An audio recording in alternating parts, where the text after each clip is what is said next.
मध्य प्रदेशातील लाखो लाडली बहिणींसाठी मुख्यमंत्री डॉक्टर मोहन यादव यांनी दिवाळीपूर्वीच एक आनंदाची बातमी दिली आहे। आता लाडली बहाना योजनेअंतर्गत मिळणारी मासिक आर्थिक मदत 2500 ऐवजी 3000 रुपये केली जाईल, अशी घोषणा त्यांनी शनिवारी केली। मुख्यमंत्री यादव यांनी स्पष्ट केले की ही वाढ टप्प्याटप्प्याने केली जाईल आणि वर्ष 2028 पर्यंत बहिणींना दरमहा 3000 रुपये मिळतील। सौंदर्य, मजबूती आणि आराम यांचं परफेक्ट कॉम्बिनेशन शोधताय? आता भेट द्या आपल्या शहरातील सर्वात विश्वासार्ह फर्निचर मॉलला।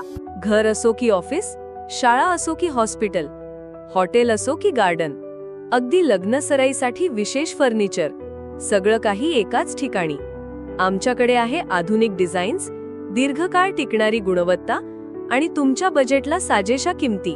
फक्त एकदाच या आणि तुमचं घर, ऑफिस किंवा इव्हेंट बदलून टाका। श्री इम्पॅक्स म्हणजे फर्निचरचं परिपूर्ण विश्व। महिला सक्षमीकरणासाठी सरकार दरमहा 1500 कोटी रुपये खर्च करण्याचा निर्णय घेतला आहे। प्रत्येक बहिणीचा सन्मान आणि कल्याण आमच्यासाठी सर्वोच्च आहे, असं मुख्यमंत्री मोहन यादव यांनी यावेळी नमूद केले। त्यांनी पुढे जाहीर केले की दिवाळीनंतर येणाऱ्या भाईदूज म्हणजेच भाऊबीजपासून बहिणींना 1250 रुपये ऐवजी 1500 रुपये मासिक मदत दिली जाईल।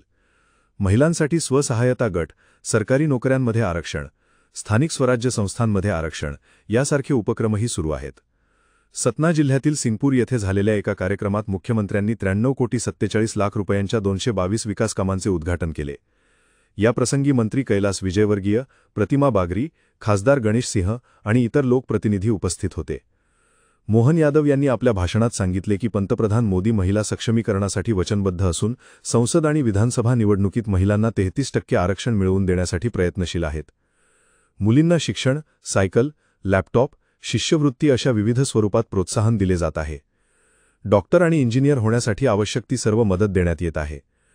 उद्योग क्षेत्रात काम करणाऱ्या महिलांसाठी ही खास योजना राबवण्यात येत आहेत।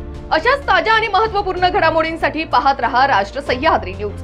राष्ट्र सह्याद्री न्यूजला लाईक करा, शेअर करा आणि सबस्क्राइब करा।